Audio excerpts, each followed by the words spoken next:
thought, Russell, this film were to be looked at by our descendants, like a Dead Sea Scroll in 1,000 years' time, what would you think it's worth telling that generation? Mind spins and spirals like the card cogito. I think, therefore, but do I even know? Hume said the sun might not rise in the morning. Patterns ain't proof, just habits we adorn. Russell's teapot floating out in the void. Invisible doubts that can't be destroyed. Belief ain't a bird and the skeptic employs. Question the noise, the cosmos ploys. Skeptic's eyes always peeping the fraud. Truth ain't handed down, it's wrestled from the gods. Doubts my temple, my faith is flawed. Think it through twice before I applaud. Induction wobbles like a table with no leg. Hume's knife cuts leave certainty begging. A billion white swans, but I'm black renegade. Shatter the mirror, the cracks cascade. Cogito feels strong, but is it really? Thoughts build castles, clouds act silly. Russell's pot spins in the ether so freely. Prove it exists or the claim's too dreamy.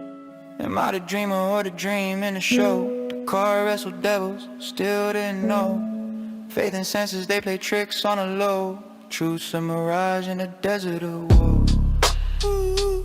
When you are studying any matter or considering any philosophy, ask yourself only what are the facts and what is the truth that the facts bear out.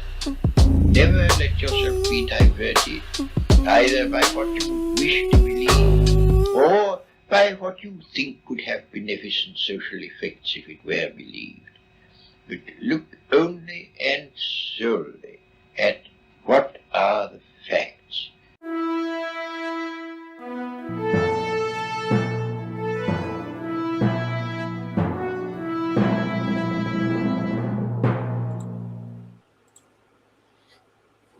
Hello, wonderful people, and welcome to Skeptic Philosophy. I am, as always, your host, Robert. Today's guest, we have a great guest on today with a litany of degrees here. Mr. Michael has a master's in historical theology, a master's in history, and a PhD in philosophy. Without any further ado, we're going to bring him on the stage. Dr. Michael, how's it going? I think you're muted, man. Oh, does that mean that got you muted or you? That was me. I muted myself during the intro in case I burped or something. I'm sorry. Yeah, Robert, thank you for having me. I really appreciate it. Hey, thanks for coming on, man. So I mentioned earlier that you had a master's in history and master's in theological history. I take it this is where you've spent the majority of your time is in the subject that we're kind of talking about or are fairly tangential to it.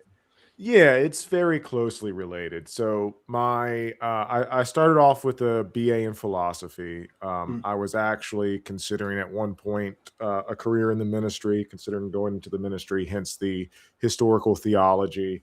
I pivoted in my master's work to do more academic research as opposed to like the MDiv. Kind of had an option between the a degree in theological studies versus the MDiv.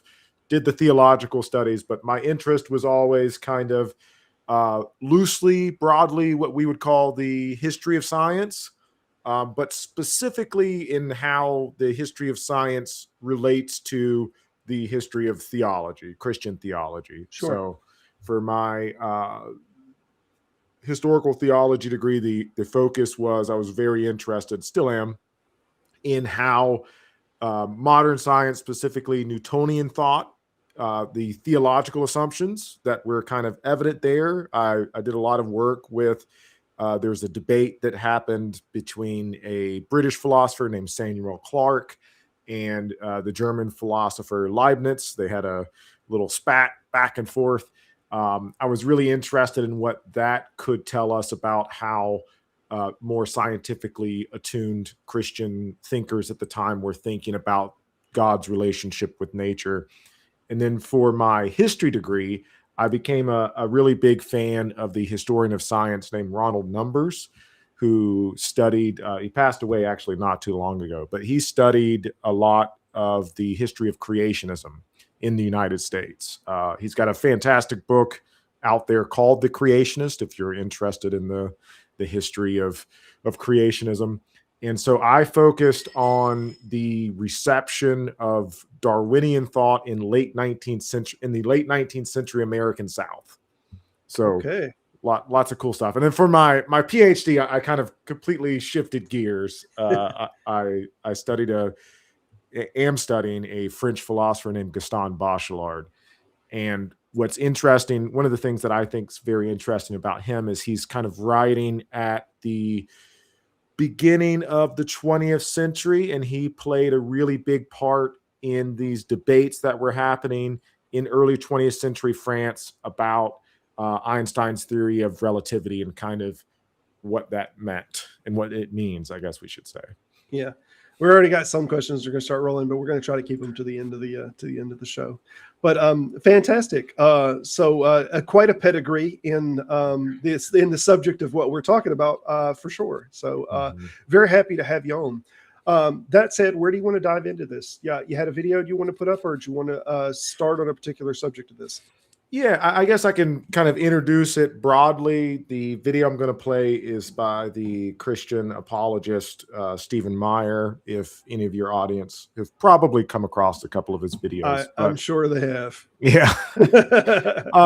I could say a little bit of what I had this conversation recently with a colleague of mine, and one of the things as I'm a teacher as well. I teach both high school at the high school and the college level. I say that my day job is teaching high schoolers, and I masquerade in the evening as a college adjunct. So, but I've taught full time at colleges. I just found myself high schoolers. The hope and the light hasn't left their eyes yet. So it's kind of my young credulous minds ready to learn. yeah. I have fantastic discussions at the high school level for sure. But anyway, I was having a conversation with a colleague, and as a academic, we oftentimes get pigeonholed into talking about the higher up the degree ladder you go, the more hyper specialized you get to the point where I'm at, where I'm hyper specializing in a single philosopher, Gaston Bachelard, but not even all of Bachelard's work, just 2 books that he wrote on time. It's that specialized. And so my academic work is kind of separate from what I consider more public philosophy, public history. But with that, one of the disclaimers I'm going to make is that I am talking slightly, or maybe not so slightly, outside of my area of expertise, right? So big disclaimer, right? Scott mentioned that this gentleman's on Rebecca's all the time discussing Darwinian evolution. So right. And so the reason why I want to respond to this, and the reason why on my YouTube channel I have kind of more academic content related to what I write academic articles about. Yes, cool. There's 3 people in the world that would find that interesting, but I also want to, especially as an educator, I want to address what I see as disinformation, especially by Christian apologists. So Stephen Meyer has come across my feed numerous times, but it's not just Stephen Meyer. It's Michael Jones from Inspiring Philosophy. It's John Lennox, who's a mathematician. It's William Lane Craig. There's this general sentiment that I often hear tossed around that looking at the history of science, and especially looking at the event or series of events that we identify as the scientific revolution, that Christianity is in some way, shape, or form uniquely responsible for the rise and the development of science. Or it's put even strongly by some people. So I'll start off by a really quick quote by Rodney Stark, just to kind of set the stage here. But Rodney Stark, in his book For the Glory of God, says that and Meyer will actually cite Stark as a justification for saying what he's saying. But Stark says that theological assumptions unique to Christianity explain why science was born only in Christian Europe, contrary to the received wisdom, religion, and science were not only compatible, but that they are inseparable. Christian theology was essential for the rise of science. That's quite a claim. Right. And this sort of claim is, like I said, repeated time and time again by Christian apologists. Yeah, I've heard it myself. We've heard it around for sure. Yeah. So that's, broadly speaking, what I want to respond to. My general contention, just to lay out what my big issues are with this before we jump into it. One is, I think it is a radical oversimplification of history and all the things that have happened in history. It reduces the causes of one historical event to one cause, Christianity, at the expense of ignoring all other causes, such as the economic, political, geographical causes that led to the development of modern science. Right? We're going to pretend like all that doesn't exist, and we're going to say just this one thing. And in history, you just can't really. No historical event is that simple. Is what I'm yelling over and over again. Right? So that's the first thing. It's a radical oversimplification of history, and two, it ignores and overlooks some very complex philosophical problems and issues related to the nature of science. The biggest one is that this kind of straightforward proposition that science only began in modern Europe presupposes that we know what science is. Yeah. And that science is this one thing that started with the scientific revolution, and all these other things that were happening in all these other civilizations across the globe are not science. Yeah, it's weird because there's all of these advancements. Like, we know thousands of advancements that come along even before Christianity was a thing. And all of those advancements obviously had religions of the people that came forward with those advancements. But we wouldn't historically look back and say, cultivation or different things that the Egyptians were responsible. Subsequently, the Egyptian religion is what brought forth, X, Y, and Z. We wouldn't make these kind of propositions. This would seem ridiculous, and even Christians would shoot it down as it's a ridiculous thing. I was talking with Travis Pangburn the other day about the wheel, and we had this proposition about if we call the first man, the first human, Adam, right? There's just this placeholder of Adam is the first one who moved against God, is what the Catholics will hold. He's an icon of that. We could say the person that made the first wheel is Chuck, right? Mm-hmm. We could say the person who made the first bow and arrow, let's call this Larry. All right. Chuck and Larry, what were their religions? And would we say that their religion had anything to do with bringing forward the technological advancements that they made? I think that would just be ridiculous to even suggest that. Mm-hmm. Yeah, and that is something that I definitely want to get into, and because I'll talk about this a little bit later, but the big reason why I think having this conversation is important, not just like out of intellectual curiosity, is that this sort of argument, and you can see the title of the video, Why Christianity Made Modern Science Possible. This sort of argument is used as a way to provide a sort of cultural justification for the superiority of Christianity, as however you want to phrase it, as more rational, as more scientific, as more culturally productive, over and against, quote unquote, non-Western, non-white, non-Christian religions. Yeah. And that's really why apologists, from what I've seen anyway, that's where they want to take this, either implicitly or explicitly, that Christianity, since Christianity is responsible for the rise of modern science, this is the religious tradition that we should entrust our political process to, and this is the religious tradition that we as a nation, as a country, should be striving for, not these other religious traditions. So it's a way, I've seen it been used as a way to justify forms of what I would call Christian nationalism. Yep. Which is why I think it's important to talk about, aside from it being historically, factually wrong, right? Why it's culturally important anyway. So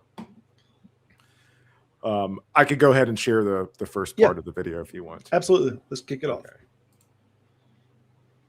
To agree that science undermines belief in God and supports a kind of materialistic worldview, which then becomes the backdrop, the background assumption that people appropriate in doing science. And you may remember that quote from Richard Lewontin in the New York Review of Books, where he said, we stand for science in spite of some of its most, counterintuitive constructs and some of its absurd formulations. And he's talking about things like probably the multiverse and things like that. But we stand for it because we cannot let a divine foot in the door, he said. He was very explicit about the idea that science has to presuppose materialism and only invoke materialistic explanations at all costs. Well, that's why I was bringing this up, because I thought to myself... Okay, I'll pause it there, because this is another thing that I often hear repeated by apologists. And I think this is largely a result of a response to the new atheist movement that was very popular, like in the 2010s-ish. But apologists like Meyer want to push this idea that popular forms of science, or science as we popularly understand it, are pushing a form of philosophical materialism, or that there's the assumption of materialism that's being pushed. And I haven't heard Meyer go this far, but there are other advocates of creationism and intelligent design that use this as a reason to reject science, and use this as to support a form of what I would call like anti-intellectualism.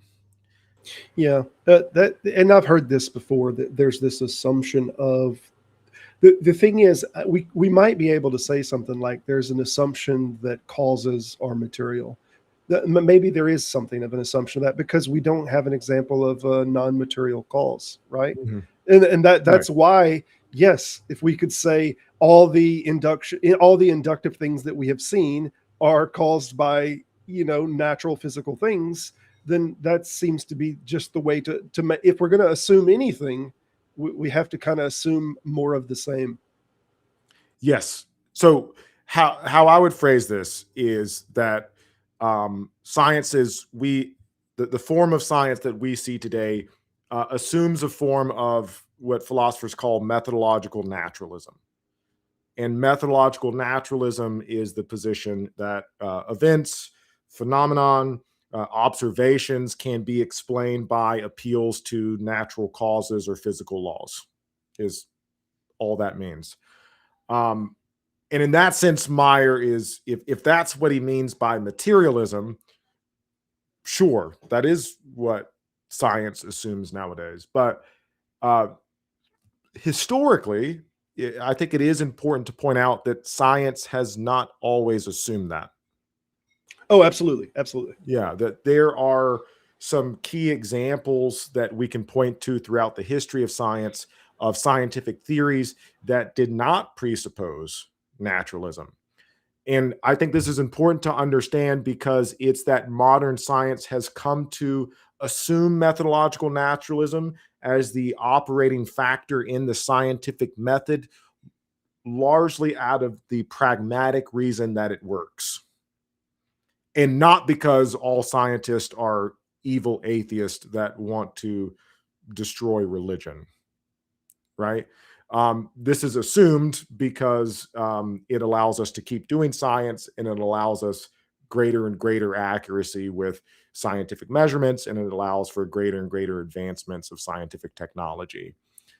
It also allows us to tread an area that is falsifiable, rather than to tread into area and make theories in space that's not falsifiable. And we've played with this a little bit in the past. I don't know if you know anything about the luminiferous ether proposition that was made, and that was something.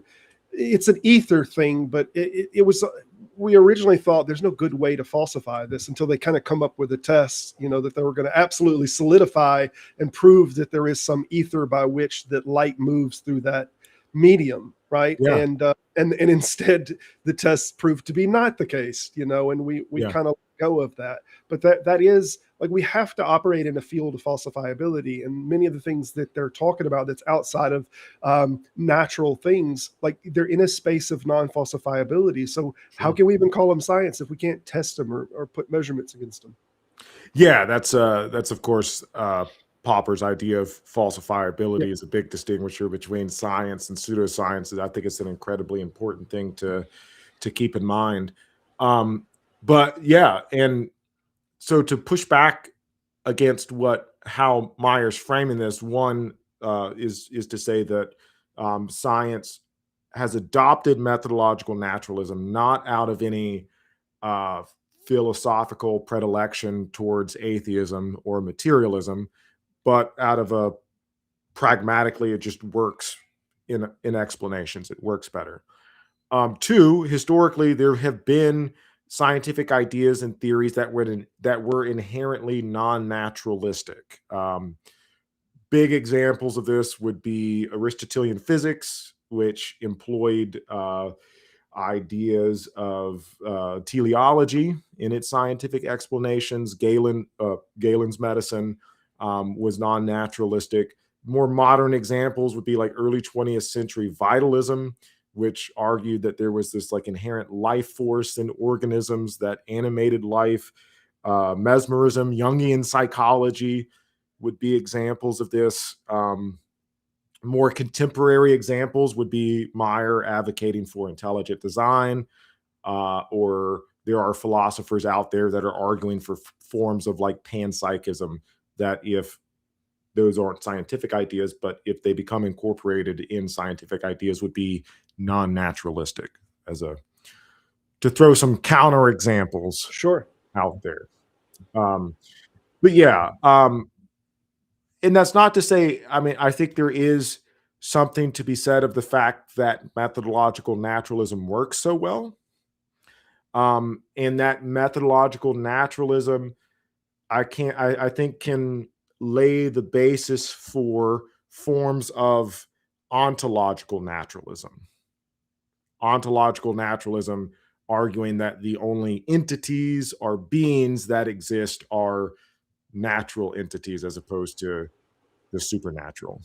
Right. At least the only thing that we can prove is on the physical substrate. We've had this conversation a few times about consciousness, and the hard problem of consciousness is one that we're maybe to some degree presently running into some problems with, as far as trying to understand things totally in the natural sense. But I think even Chalmers is content with the ideal, even though it is still an unsolvable problem. He was on a talk, I think, with Neil deGrasse Tyson and another gentleman. He said that he's content that it's in the physical substrate. That there's something that's going on, but I think it's something that this alone, that we recognize that this is a problem, is a proof that we're not only concerned with the ideal of naturalism. If there is something in another field, we just have to have ways to test it. We have to have ways and methods to test it, and that's a real problem. Whereas the physical substrate, the physical things, these are fairly easy to test for the most part. So. Yeah, and along those same lines, I don't think that science logically excludes the existence of the supernatural. It's just that there's not been any supernatural entities that have been scientifically verified yet. And just to give a plug for the history of science, science has tried to do this like time and time again. I read, there's a really cool book called Ghost Hunters by a historian named Sarah Plume, I believe is her last name. And it's a book on early American psychologists back in the late 19th century that were trying to experimentally verify the paranormal and the supernatural. Yeah. Because these things, there was like a spiritualism craze that was sweeping the United States of like seances and mediums and stuff like that, and people were starting to take it seriously, and they tried to verify it. They tried to do double blind studies. They did works with psychics and stuff like that. So it's not that science has said like, oh no, that's baloney, we're not even gonna. It's been done. It's a lot of really cool, fun history out there if you're interested in that sort of thing. What I find it very interesting is when people use these derogatory terms like, well, science doesn't know this or know that, that there's these ways of knowing it. The thing is, like, if we could have any methodology that can consistently get a results that it can verify something, that thing would then be incorporated into the paradigm of science. So science isn't this like rigid thing that is already formed. Like, if any methodology works to verify some predictable aspect, then that thing will just be incorporated in science. So science is an ever growing field of ways that we can verify through repetition and predictability. Yes, I would very much so agree with that. All right, I'll keep playing the video. So that's where we are, and it's where we've been, since the 19th century. But it was in reading your book and then the book that Thaxton and Nancy Piercy did about 20 years ago that I was reminded, or maybe learned for the first time, I can never remember. But the idea is that we have forgotten that it was Christian faith that led to what we call modern science and the scientific revolution. There's no debating that. You don't have to like it. It could make you grumpy, but it is history. There's no way around it. And non-Christians have written about it. You quote them.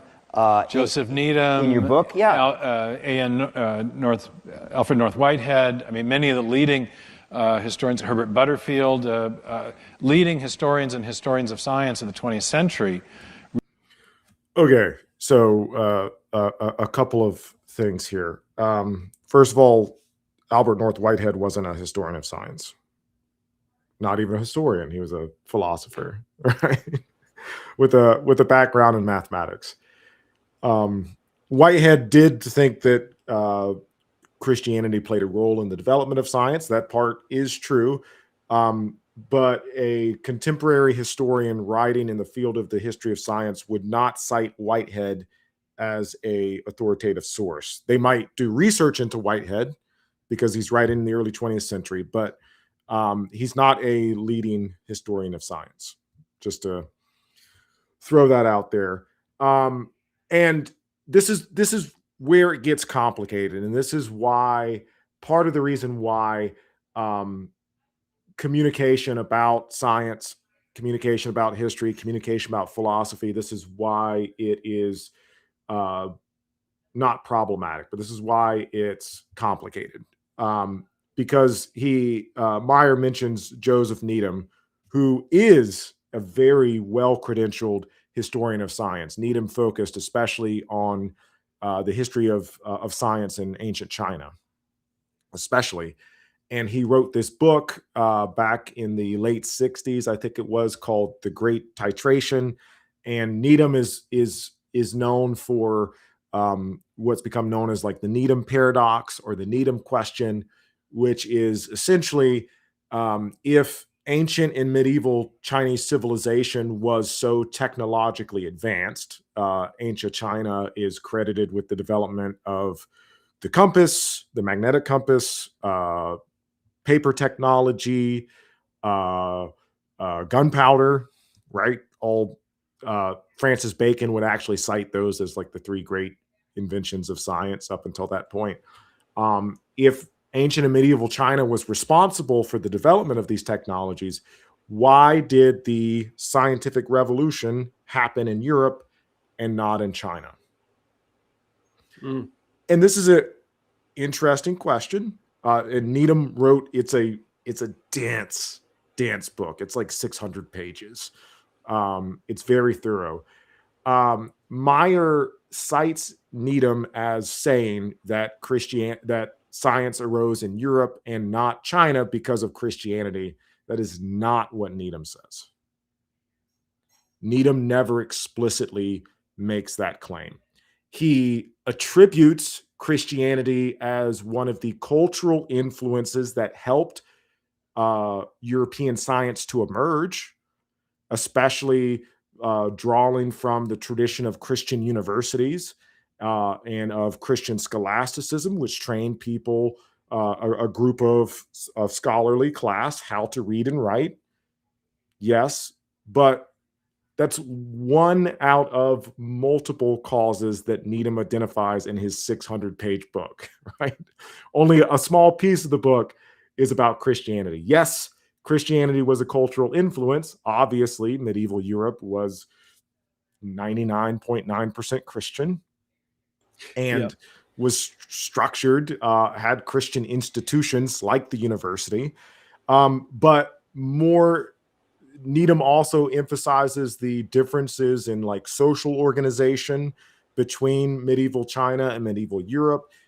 He goes deep into how the Chinese bureaucratic system and government was structured and how this wasn't really a great place for science to start in terms of the emphasis on the scholarly class. It was just too complicated.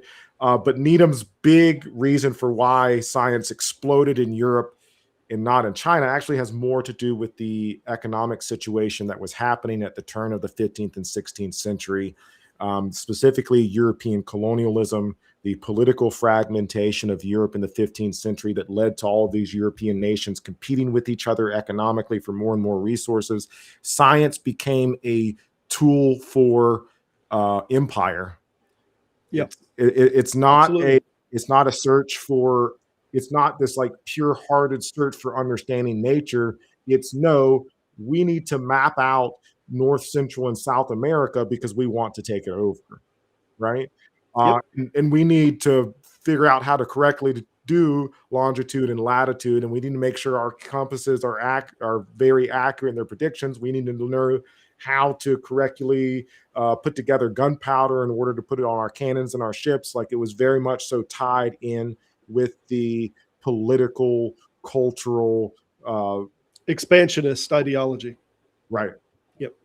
Right. Yeah, and that's I think that's probably the main driver of all of the scientific development. And it just so happens that the majority of the expansionist mindset was Christian. You know, if we would have had and maybe some of that mindset was because of this ideal of proselytization that is a part of the central kind of construct of Christianity. You don't see proselytization inside of the Jewish culture. You see a high intelligentsia, obviously, but you don't have, it's like you mentioned earlier, more for the sake of it inside of those groups than it is this expansionist kind of, we need to build more universities and gather more information about this, about that, do more explorations. Even Charles Darwin's, visits to the Galapagos Islands and all were funded under the expansionist kind of, we need to expand our knowledge and know more about the world and the animals and everything in them. Yeah, absolutely. And look at how Darwin got to the Galapagos. It's not like some pleasure cruise that he hopped on a boat and got to take his time. He was on a British naval vessel who was charged with mapping out parts of the South America that they were exploring. Yep. For the purposes of maintaining and expanding the British Empire. Exactly. It all comes back to an expansionist ideal. Yeah. And this is also a misreading of Needham at the most like basic level. And I want to be like super clear about this. I read a couple of chapters of Needham like 15 years ago, right? I am not an expert on Needham's writing, but this is not what he's saying. Most of the book is about the history of science in China and scientific developments in China. Needham is not denying that science developed in China. That's what his research specialty is about. What he's drawing attention to is the fact of the rapid expansion of scientific institutions, scientific developments, scientific data collection that happened in Europe over and against that which happened in China. He's not saying that China only appeared in Europe. In fact, Needham goes into talking about how certain traditions in classical Chinese society. So not to go too far off in the weeds here, but the two major philosophical traditions of China have always been Confucianism on the one hand and Taoism on the other hand. And he talks about how certain Taoist ideas and beliefs, especially about nature, led to scientific advancements and scientific developments in terms of why they were pursuing and interested in learning about nature.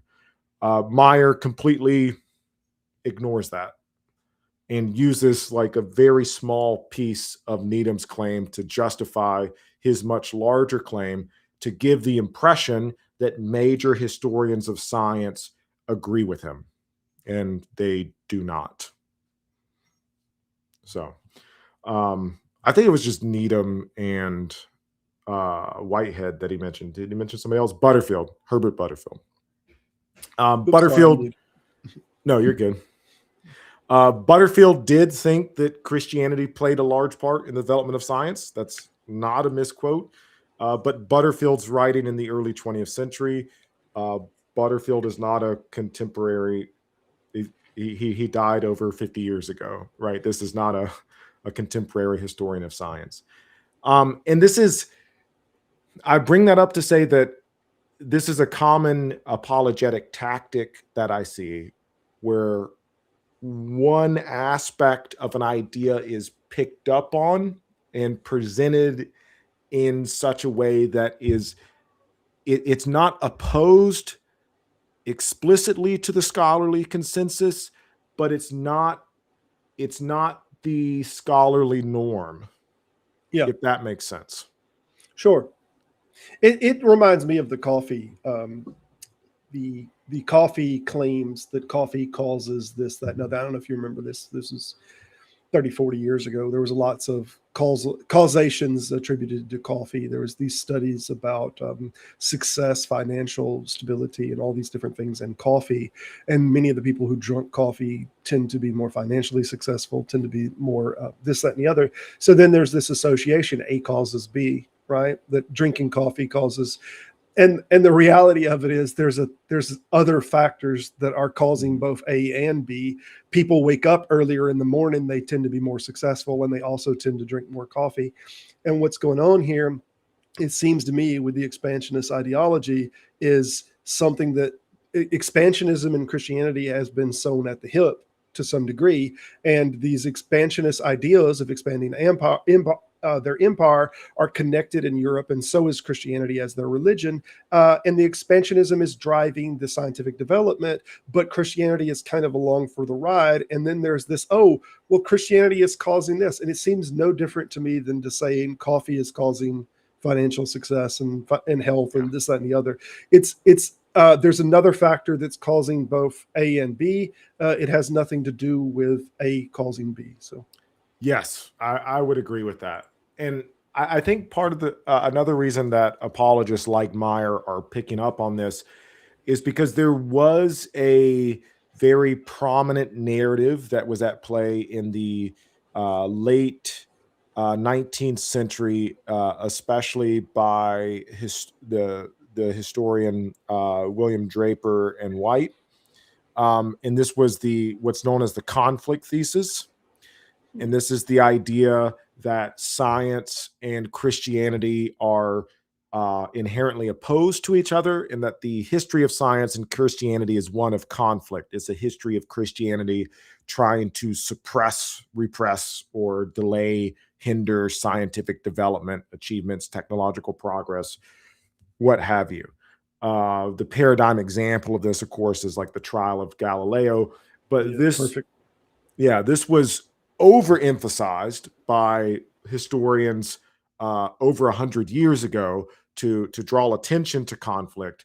And what Meyer and other apologists are picking up on is that there has been a very clear consensus amongst modern historians of science that is fundamentally a false narrative.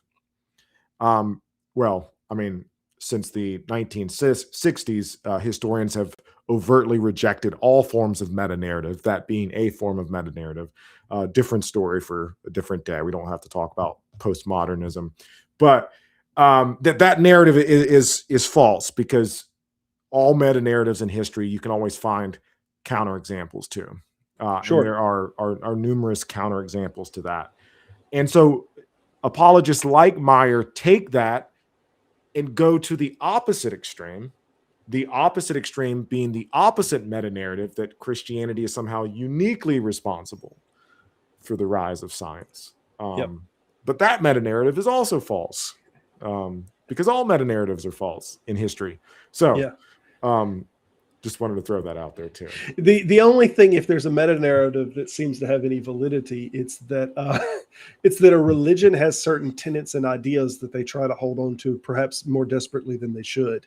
And it's not that they're trying to hold back scientific development or anything. And I don't think anyone should realistically claim that they're trying to hold back science or our understanding, but they're trying to hold on to certain ideas, and sometimes holding on to those ideas can slow us down in advancing our understanding. And it's a secondary effect. It's not the primary intention.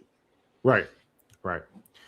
Okay, so I'm going to skip. We'll just play it from here. Really rediscovered this in the wake of that conflict historiography, the idea that science and religion are at odds. And they highlighted a number of factors, but there were presuppositions that came out of a Judeo-Christian worldview in particular. Our friends in the Muslim world also had some contributed to science as well, but out of the Abrahamic faith, but particularly in the period of the scientific revolution, ideas coming out of the Hebrew Bible that were being rediscovered by the reformers, and a strain of thought in late medieval Catholicism kind of combined to make this scientific revolution possible. What kind of presuppositions? Things like the intelligibility of nature, that nature can be understood because the same rational intellect that made nature made our minds and gave us the gift of rationality that would enable us to understand the reason that was built into the world. The idea of the order of nature, but also the idea that the order of nature is contingent on the will of the Creator, that it could have been different.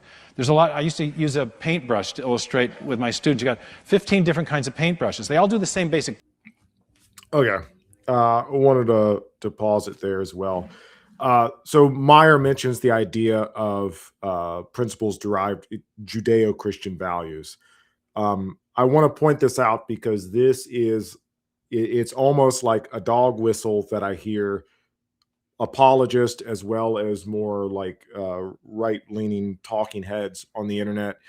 There's this very prevalent idea that Judeo-Christian values are what provide the basis for Western society. In a little to Meyer's credit here, he is one of the few apologists that will actually give credit to the influence and the rise of Islam. Most don't want to acknowledge that Islam exists, and most don't want to acknowledge like that the Islamic Golden Age happened, and that the only reason why the West has any access to Plato, Aristotle, or any of the Greek mathematicians was because of Islamic scholars. We want to pretend that didn't happen.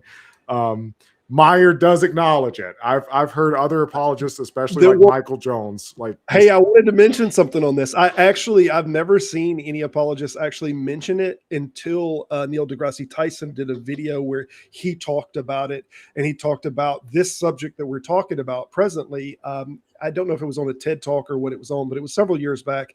And he mentioned that there's always a pinnacle at which a specific religion might be at the forefront of the scientific advancement. And he talked about Islam being at the forefront in mathematics. And it seems like until he had that conversation, and it was very publicly done, I didn't really see any apologists accepting and identifying, yes, that they were at one point at the forefront of scientific and mathematic innovations. Yeah, and it's a extraordinarily important period within the history of science. Just as a quick point of reference, because if you look at oftentimes who's attributed with starting the scientific revolution, most conversations go back to Nicholas Copernicus, his on the revolution of the heavenly spheres.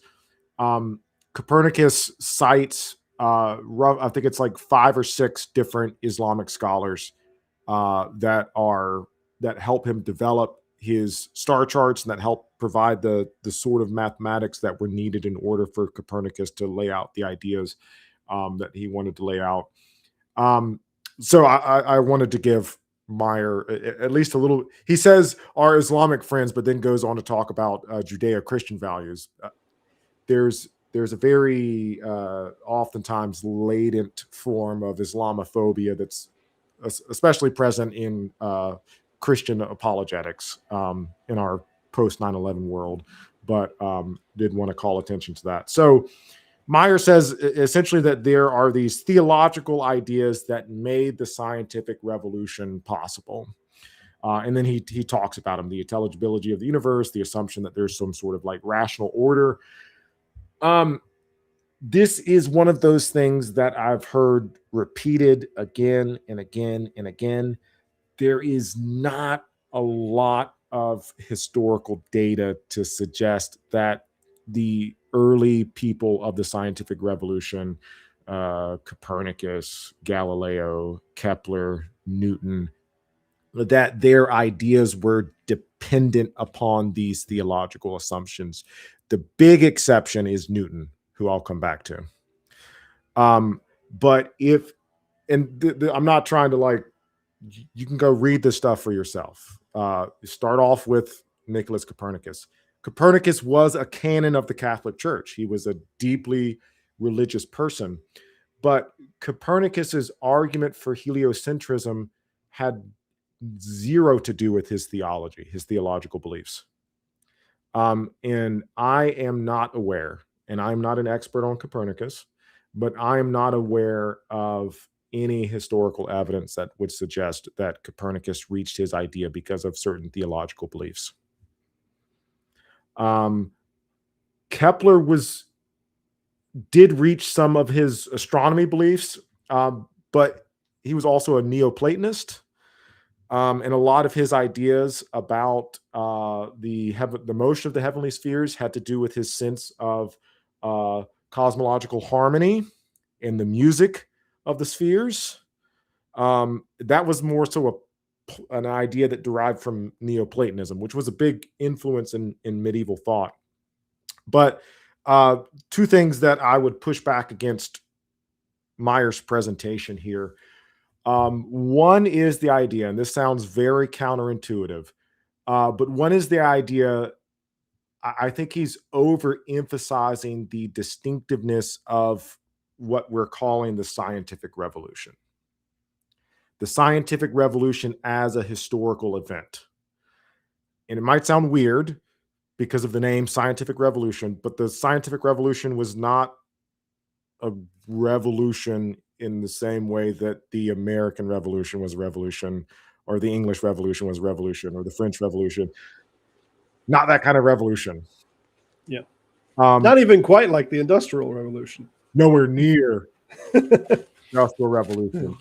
The scientific revolution is a category that was invented by historians to describe a historical time period. It is something we are imposing on the past to help us to make sense of the past. Are there a few markers that you think are the big markers of this is the set? Yeah. And I think that most, it's what you think of. It's heliocentrism, Copernicus. Yeah. It's Galileo, in his three dialogues. It's Kepler and Tycho Brahe. It's these major advents in astronomy, also in medicine, which doesn't get as much attention as astronomy because it's a lot less sexy, but medical advances that were happening at the time. But I want to share with you, there's a historian named Stephen Shapin. He wrote a book called The Scientific Revolution, and he has probably my favorite opening line of any history book I've ever read, which was, title of the book, The Scientific Revolution. First sentence of the book: there was no such thing as the scientific revolution, and this is a book about it. Perfect. Yeah. And the idea here is that we have to recognize that when we analyze certain historical movements, especially when we're talking about intellectual history, that these are not events in the same way that Pearl Harbor was an event, Right. or that September 11th was an event.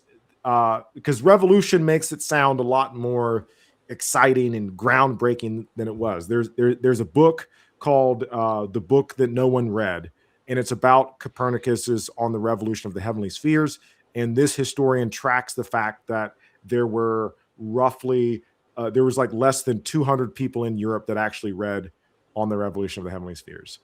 Do you think it's maybe at least as useful as terms like the Dark Ages, or something that might be a category that of just what was going on between a 300 or 400 year period, that we could say there after this there was a little bit of a step change in a bunch of different categories? Yeah, I would say it's not as inherently misleading as the term the Dark Ages was. Right. Like it is descriptive, and it is a useful description to talk about scientific and technological advancements that were happening. But I just think that we have to keep in mind that we're talking about like maybe 1% of the population that even knew this was happening, or that were even interested in what was happening. At first, these developments in science had very negligible impacts on day-to-day people's lives. Sure. Literacy rates were extraordinarily low. On top of that, like the amount of people that were mathematically literate enough to understand what Copernicus was saying was even smaller. Like you could see this, for example, both Martin Luther and John Calvin. Luther, in his you could read in his Table Talks, has like a couple of sentences about Copernicus. And the sentences are, I heard there was some monk who was saying that the sun's the center of the solar system. That's weird. to paraphrase, he didn't say exactly that. Right. But it's brought up in a conversation with Luther, and Luther basically says, okay, I'm going to go back to what I was doing now, because whatever. And I tried to research this when I was doing my first master's. I tried to find kind of like popular level sermons where priests were kind of addressing the Copernican revolution prior to Galileo, or where people were having conversations just like on a more like informal basis, kind of like what you see with the Darwinian revolution, where like every preacher and his mother in the United States had an opinion about Darwin. That just didn't happen. I think I found like a sermon by a German priest that like referenced Copernicus, but it was not as eventful as the name scientific revolution implies. But the most important thing that I want to emphasize is, from my perspective, if I had to place money on what I thought the scientific revolution was actually about, this is a lot less sexy, but I think that it mostly had to do with the status of mathematics. And I'm not going to share any more of the video if you want to just pull it down. Okay. Put our beautiful faces up there. But this is an idea that goes back to the French historian of science, Alexander Corre. Corre frames the revolutionary aspect of the scientific revolution not in terms of these groundbreaking, radical scientific ideas, but actually as French, English, German society moving away from and rejecting the philosophies of Aristotle. That it's the rejection of Aristotle is what makes this time period so intellectually radical. The rejection of Aristotle in the sense that there's a physicist named Steven Weinberg who wrote a book. Let me see. I have it here somewhere. To Explain the World. I'm giving a lot of book recommendations. I'm sorry. It's all right. No, it's fine. Weinberg's a physicist, but he wrote a history of science book. It checks out. I think he's legit in what he has to say. But he frames most of what we would call medieval astronomy as this debate between Aristotelian physics on the one hand and Ptolemaic astronomy on the other. And the big thing that separated those two is that Ptolemy's astronomy was based off of a combination of physical observations of the motions of the planets and mathematical calculations. there is zero mathematics in Aristotle, but it's Aristotle's cosmology that held sway, especially in medieval Europe. And so people like Alexander Corret point out that the big intellectual shift is the realization of the importance of mathematics in the role of scientific descriptions. Because if you look back in history, mathematics did not have the status within science that it does today. And that is largely because of Copernicus and especially because of Galileo. For sure. I've heard it, and I don't remember who it was attributed to, but I've heard the term used that math is the language of the gods. Yeah.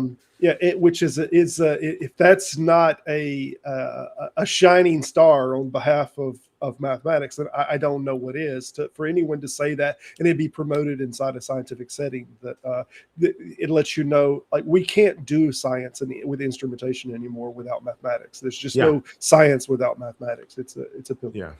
And that is, I think, what was, if there's anything revolutionary about the scientific revolution, it's what you just described. That's when that started. So I want to end maybe the last, before we get into the Q&A, there's another really good book, one more book recommendation. It's called Galileo Goes to Jail, and Other Myths About Science and Religion. It's a collection of essays by historians of science. There's a historian in there named Noah Ephron, and one of the essays in the book is an essay titled "That Christianity Gave Birth to Modern Science." And I'll read a short quote about how Ephron ends the essay, because it kind of paraphrases the main point that I'm trying to drive home, if that's okay. Sure. Ephron says, when boosters, people who support the thesis, insist that, quote, Christianity is not only compatible with science, but that it created it, they are saying something about science. They are saying something about Christians, and they are saying something about everyone else. About science, they are saying that it only comes in one variety with a single history, and that centuries of inquiries into nature in China, India, Africa, the ancient Mediterranean, and so on have no part in that history. About Christians, they are saying that they alone had the intellectual resources and rationality, belief that nature is lawful, confidence and progress, and more needed to make sense of nature in a systematic and productive way. About everyone else, they are saying that however admirable their achievements in other realms may be, they lack the same intellectual resources as Christians. That's why they want to push back against that narrative. Absolutely. That's fantastic. We're fixed to be opening up Q&A here. Before we do Q&A and stuff, though, and let some people come in here and start taking some questions, and I think we have a few of them that we might go back and take a look at. I did want to ask, I did put your channel up there. It should be pinned in the comments on there. Should be on the side on your YouTube stream, and y'all check out Michael. He's been doing some great videos over there. I think you had a little period of time that you was a little inactive, but you're back making a few videos now. So y'all, by all means, go check them out. You got anything else going on in the social media space? I got promoting or anything? I got a couple more videos coming out. I've got if you're interested in more so in philosophy, I got some videos coming out about I taught Susan Wolf. She's a philosopher that specializes in meaning in life. I got a couple of videos coming out related to the meaning in life, which is I got a paper coming out on that hopefully later this year, if you're interested in that sort of thing. So, all right, fantastic. I'm going to pin the link in the side here. Anybody wants to come in and chat, you're welcome to poke in. I think we had somebody already making the proposition that Christianity led to the rise of modern science. I'll tell you in advance, I get all types that come in here. So we will deal with a little bit of apologetics as well, but that's fine. I think we're more than equipped to deal with them. But chat is now open, should be pinned in the side comments. You got somebody coming in here, Scott. Scott, how's it going, man? It is going. I'm just thought I'd come in here and reserve my space so I can make stupid comments while the smart people are talking. Come now. I know Glad to one have gentleman. you. Yeah, thanks for stopping in. I know we had another gentleman, Chris from Ortho Hood. He mentioned, Michael, that he had saw several of your videos. Maybe y'all had even talked before, and he said that he definitely wanted to come in here and chat with you. I'm not seeing anything from him immediately. I don't think he's in here presently, but he definitely said that he give a glowing report on you, that you should be an absolute awesome talk. So, well, thank you. Anybody, Thank you. He's got it. Anybody's got any questions or anything that you want to ask, please post them on the side over here. Put a Q in the front of them. Will be the easiest for me to see them. Or anyone want to come in and make any comments, you're welcome to do so. Scott, what was your thoughts on it, man? Well, I don't know. History is not my forte, although I wish it was, because I like history.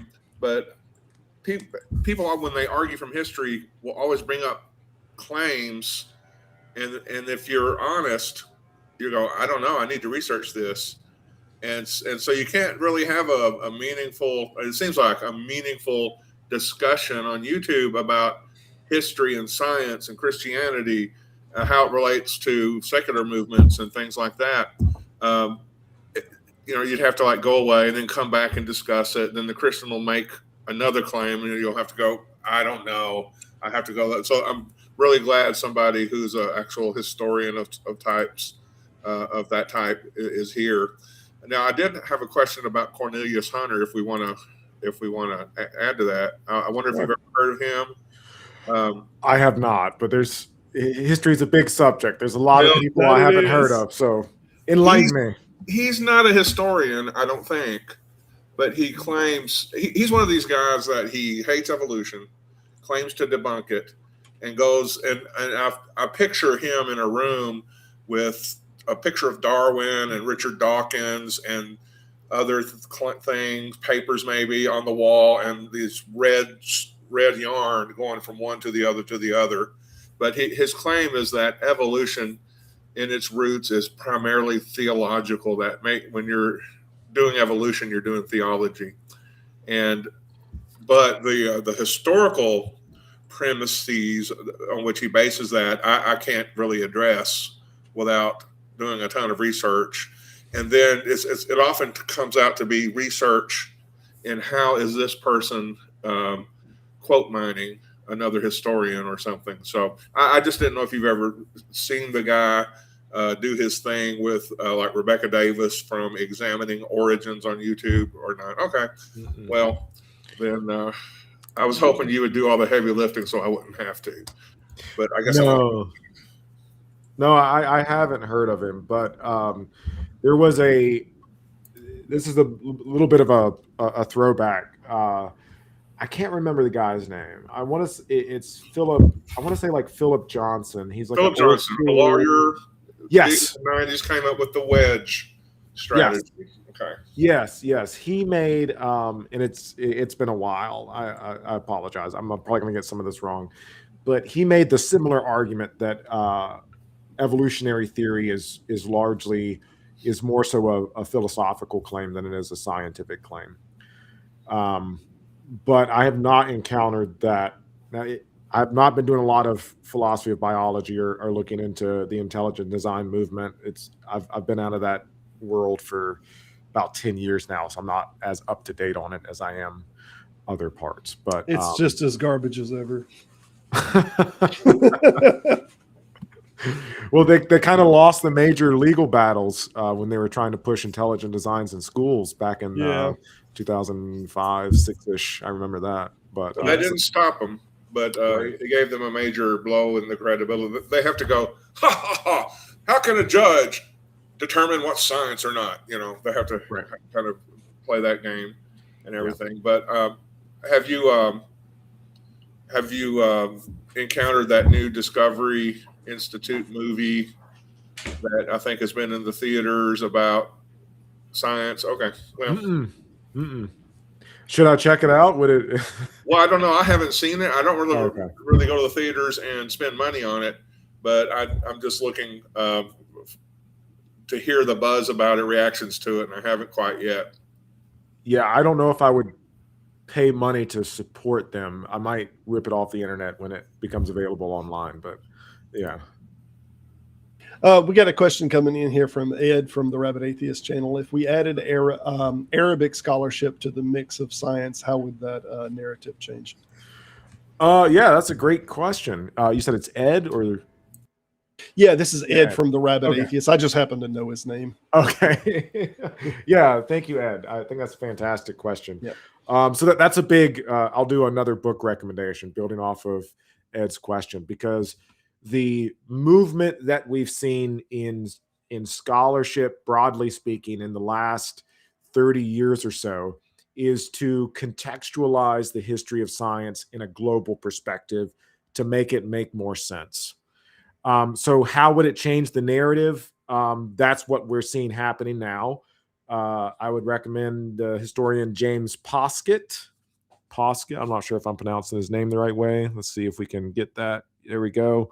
It's inverted, unfortunately. Oh, I'm sorry. No, that's okay. I don't have a way to flip it right now, but okay. Yeah, I'd have to invert the images. Anything that's written, we will be backwards, will be mirrored. So my bad. So good. James Poskett, it's he wrote. This is not like a. It is more academic, yes, but the book's called Horizons: The Global Origins of Modern Science. Horizons: The Global Origin of Modern Science. And Poskett's central thesis is that, building off of a point that I was making earlier, which is that there is no modern science as we know it essentially emerged in most, if not all, of the major global civilizations throughout history. So in ancient China, ancient Africa, ancient India, ancient Mesoamerica, there were versions and precursors to what we call science. In that the history of science is of a global history that, especially as we start to approach modern history beginning in the 15th and 16th century, that it doesn't really make a lot of sense to talk about intellectual movements in isolation, because we're dealing with global history at this point. And a lot of once we take that global history into perspective, what we see is that Islamic civilization is responsible for major developments in mathematics, probably most importantly, algebra, right? Yeah. But also a refining of an incredible amount of astronomical data. A lot of the star charts that people like Copernicus and Galileo are drawing from are Arabic star charts. A lot of the mathematical tools, such as the Tulsi couple that Copernicus used to debunk the idea of the planets moving in elliptical circles around the sun, were developed by Arab mathematicians. Interesting. And that's to say nothing of the medical developments that were taking place throughout the Islamic world that eventually made their way, or the ballistic developments. I mean, let's not forget the sacking of Constantinople was made possible by the advent of artillery technology. Your 30-foot stone walls don't mean nothing if I now have cannons, right? Right. That made their way into Europe after the fall of Constantinople. So, there's a tremendous amount of not only scientific theory in the form of astronomy, but also the more practical sciences in the forms of medicine. And it was also a lot of the Arab scholars that were the first to really push back against Aristotelian physics. I'm a little curious myself about how much some of this is just accreditation, like how much some might have been simultaneously discovered by two different groups, and we have this kind of historical narrative that is inside of a particular culture that it says, well, our narrative discovered it first, even though they may have been simultaneous discoveries. We see this obviously a lot on like property. We get, and for the longest time that we've been combating to some degree, the Christopher Columbus narrative discovering America, right? But this is the this is the European discovery of America. So it seems to hold the frame and say, oh, well, these are the first people that discovered America. And what it really means is this is the first European people that are a part of our culture and whatnot that discovered this. And I'm curious how much, because you mentioned the star charts and these are kind of used, how much we might have had, many of these things were figured out by other cultures that we just weren't recognizing them. And maybe then we checked and said, hey, yeah, this is the case. And then there's this kind of stolen credibility of, yes, we've discovered this, we've discovered that. And they're writing because it's not English writing or because it's not writing that's in the intelligentsia circle of those academic buildings and whatnot, that they're just discredited or that people just don't even know about those discoveries. And then what you have is a European that is claiming the credit for. And if I had to guess, that's happened a fair amount, if I had to guess. Yeah. Again, this is not something that I'm super well versed in. Only I don't specialize in ancient or medieval Islamic civilization. But from what little bit I've read, I do know that a lot of that did happen, especially with Arab astronomy. Because of the cultural and political situation, we're coming off the tail end of some of the last major crusades. Christian Europe, of course, didn't have the best relationship with the Islamic Middle East. But there is a exchange of ideas, and this is historically extremely hard to figure out where somebody got an idea from, especially if they're not giving that person credit. And what we do see happen on a lot of occasions, this is something that happens today, of course, is that somebody will get, we see with the fall of Constantinople and the more intermingling of Christian Europe with the Islamic Middle East, a more free flow exchange of ideas in the forms of especially books and new translations. This is classically what's seen as the end of the Dark Ages, is the reintroduction of Plato, Aristotle, Euclid, Galen, all of these people through the Arab world, especially Muslim-controlled Spain, for example, in the 13th, 14th century, in the kicking out of Muslims with the Reconquista, that sort of thing.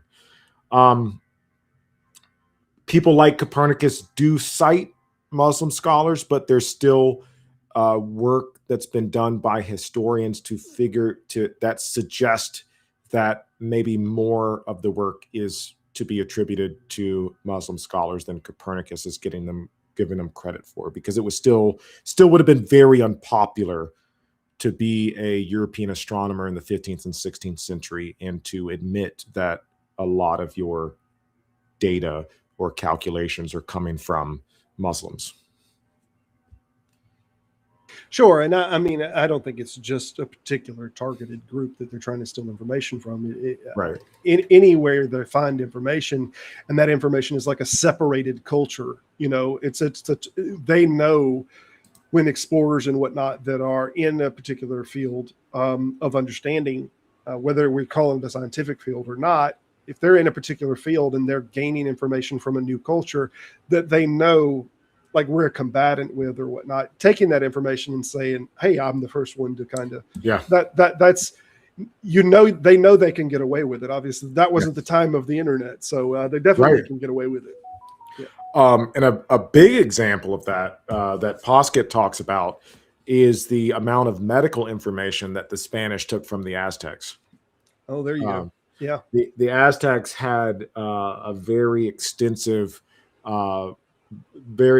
knowledge of botany and the medicinal properties of, thousands of different plants that were all codified, put in the books. They had special classes of people that were researching what we would today recognize as a codified scientific field that was taken by Spanish priests and conquistadors. Of course, no credit was given to the Aztecs because they were framed as a heathen barbaric civilization that inherently had to be destroyed or baptized, rechristianized, that sort of thing.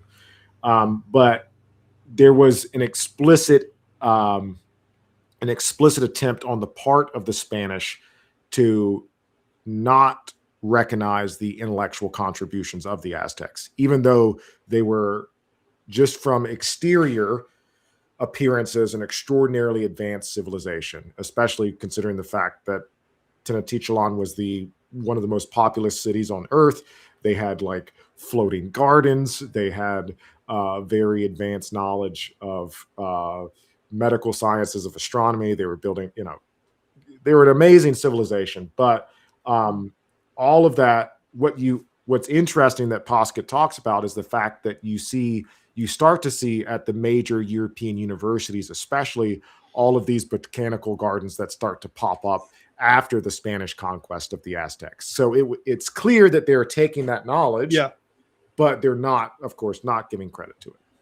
Yeah, and I don't know much on the subject, but I remember reading about like board lapping and boat making from Viking groups that the English people were figuring out how, hey, this is an amazing technique. We've never seen this, and the Vikings do some really weird board lapping and connectivity to make some of their boats, and they're writing it all down and they're diagramming different techniques. And then they come back and wind up incorporating this into their, boat making skills.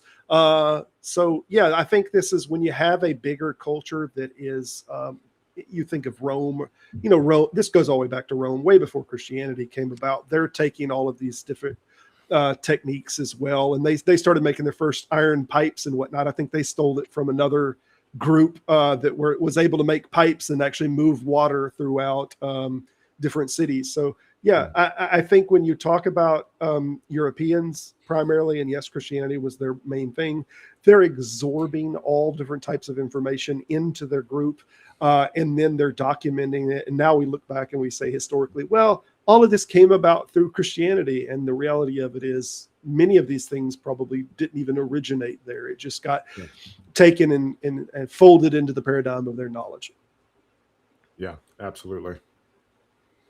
But any more questions or anything? Anybody got anything in chat? Simos, you're welcome to come in. You mentioned something about a link. Yeah, I know Simos. Yeah, Simos is a cool guy.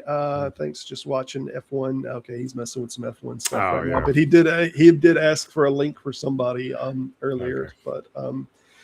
But yeah, any more questions? Anything? I'm surprised it's kind of slow. I wonder if something else is going on today. I'm starting to think that there's some events or something big going on today, because I generally have a good bit more than what's happening presently. But we can get back to some more. I don't know how much presentation style stuff you had. We generally run this for the 2-hour thing, and we're an hour and 20 minutes in. But if you have any more, and if any Q&A or anybody comes in, they're welcome to drop in. Yeah. You mentioned, was there somebody? An apologist. He didn't apparently want to come in. I thought for sure that he would wind up coming in, because he had a comment that Christianity was responsible for all of scientific development, basically. So I thought he would come in and give a little pushback. But I'm going to go back and look at some Q&A while you mention anything more that you want to talk on. I'll look for some Q&A. Yeah. I'm not sure who that person was, but one of the interesting, for anybody that's watching, if you ever encounter somebody in the wild, so to speak, that makes these sort of claims, a very easy area to push back on would be they might have some objections to some of the examples I gave about like the Aztecs, or they might want to say, these other civilizations, a very common tactic is to say that, well, that's not science, right? So one of the things you can question is, well, what do you mean by science? What do you mean by science? Because any definition that they're going to give, you can find a way for, Vedic astronomy is going to meet that definition. Mayan astronomy is going to meet that definition. The Aztec medical sciences are going to meet that definition, whatever. But a very big one that's extremely hard to ignore is to ask the question, okay, well, where did these early Christian, where did classical Christian thought or medieval Christian thought, where did they get these ideas from? And the answer to that question is from the Greeks. So if you look at like Thomas Aquinas, for example, throughout Aquinas's Summa Theologica, he refers to the philosopher. The philosopher says X, Y, or Z. The philosopher is Aristotle. The entirety of medieval astronomy is, like I mentioned before, either you're drawing from the Ptolemaic tradition. Ptolemy was not a Christian, existed before Christ, or you're drawing from like Euclid. Euclid, again, existed before Christ. Euclid's geometry. Galen, of course, not a Christian. Most of the Greek tradition that laid the foundation for natural philosophy, where natural philosophy begins, is in ancient Greece. Ed, how's it going, man? Thanks for stopping in. Hey, as a political science guy, I study like colonialization and how that affected things. And so I guess I still have like a lot of questions about how when we were colonizing all the places we were colonizing, how much got stolen, basically, where we borrowed ideas from other cultures and stuff. The Spanish borrowed stuff, obviously, from the Aztecs. But I think if you study like even agriculture, like when Europeans arrived in North America, like the whole corn production, all these things that we just straight up ripped off. Like I feel like that's a discussion that needs to be had, because there's an intersection between how science is developed and the societies from which they develop. And colonization seems to be a big thing for me. Like, as we look at how colonization was done, so many things were taken and just not given credit for. And I don't know how we can, like, I want to push back on that, because as a guy who studied a little Viking history, it's like, yeah, the planker board construction method was straight up ripped off by the other Europeans and started to be used. Like, they started to use those techniques from their enemies who were pagans. Like, it's like there's this whole, because I look at how Christianity kind of formed that Western culture, and it's like justified that we're going to just take this stuff, like they're pagans, they're not valuable, so we're just going to take it. We're not going to give them credit. The civilization, like the Aztec civilizations, like they're an inferior society, inferior culture. But the more we learn, like, that's not necessarily so. Yeah, it's like, and I'm just kind of wondering about the intersection of that, because, I used to have a scientific brain before I went into the ministry. So it's like kind of thing.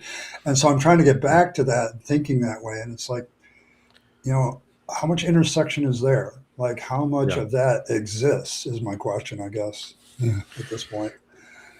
Yeah, that's a fantastic question.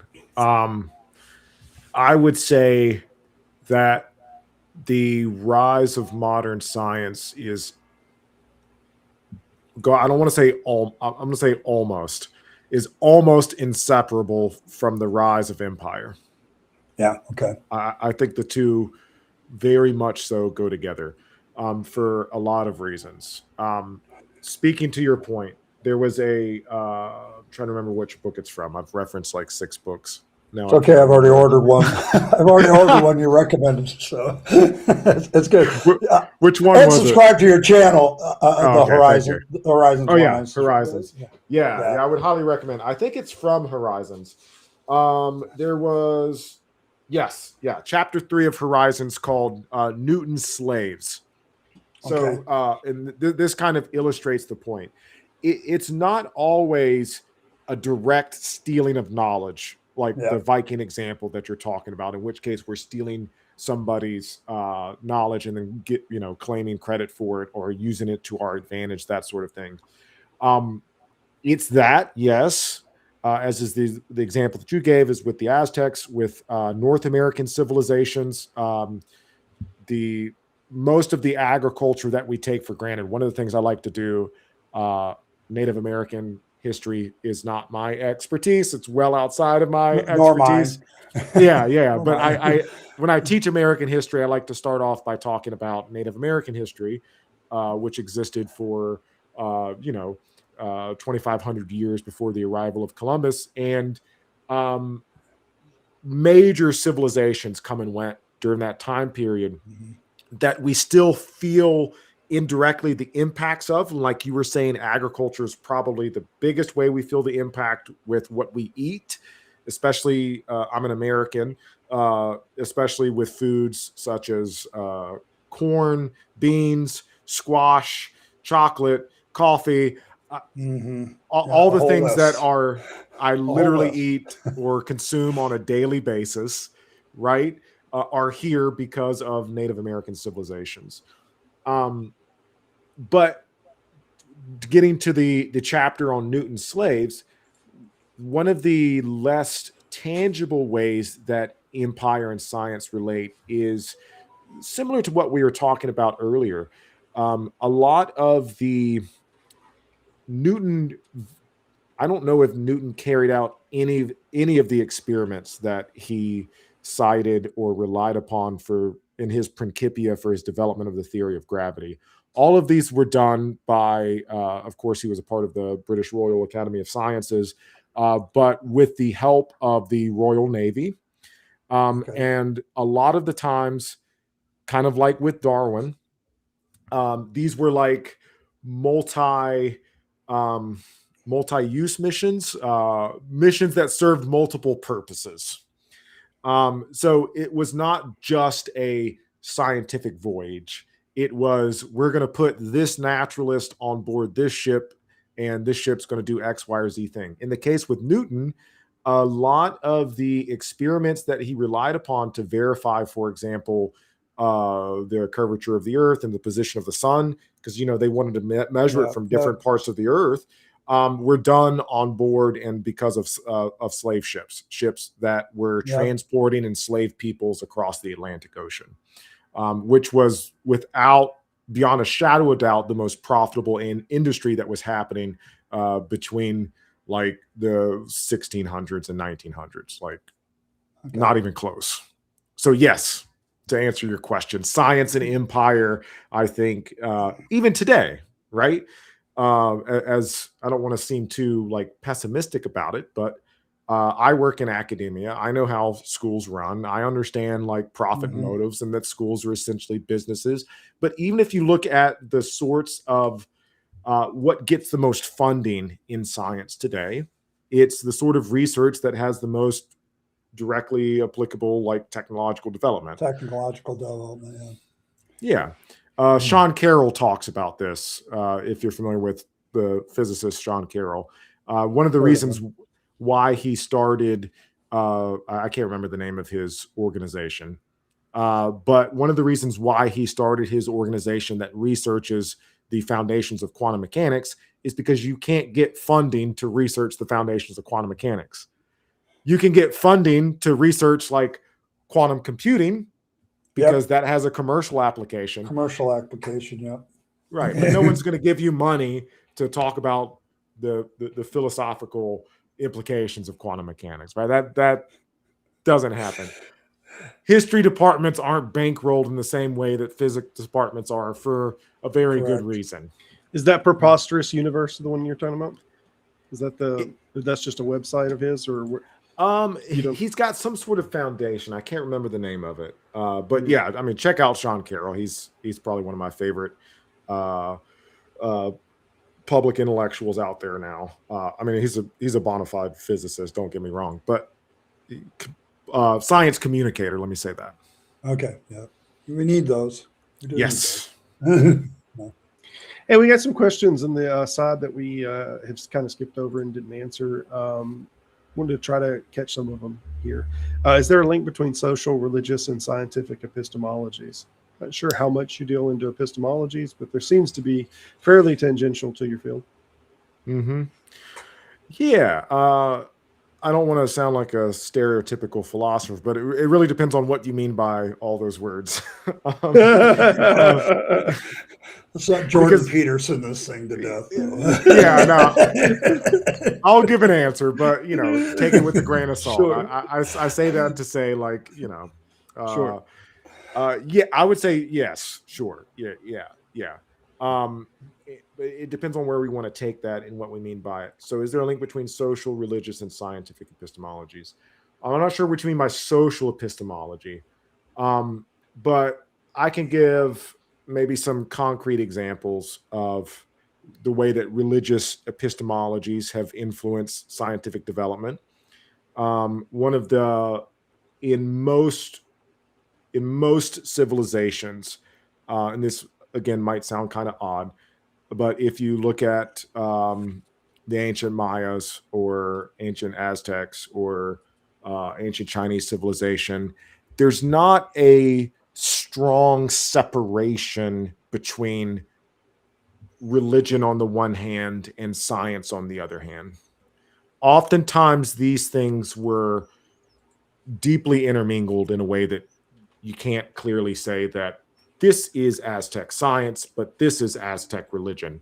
They were observing nature and they were measuring the positions and locations of the planet for overtly religious reasons, if that made sense. And I think that every civilization did that to a certain extent. Absolutely, yeah.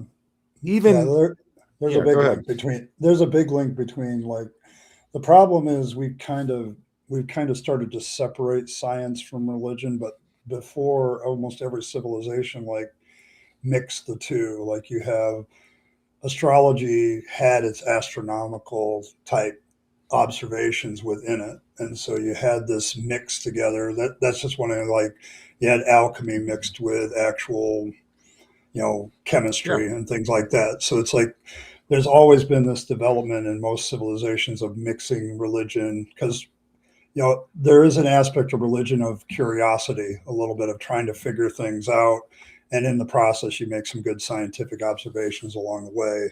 And it's like only, I don't know, probably in the last few hundred years that we've tried to start to separate the fact from fiction and the religion from the science, so to speak. And maybe that's the nature of why the conflict exists. So it's like we're trying to separate the two, and we're just having an argument about it, whether it's valid. Like the theist wants to sit there and say, yeah, but you can't discount all this stuff that we've learned. And if this stuff is good, why can't the God stuff be good? Well, that's a different discussion, and we can have that discussion. But yeah. So, it's weird. There's actually also this thing with like mathematics and like arbitrary numbers, that how we measure things, that we use certain number sets that have religious ideas to them. Even like our 7-day thing or our 12 months thing might had some original kind of connotation, but now we use it in terms of defining how bodies move, or how our cycle,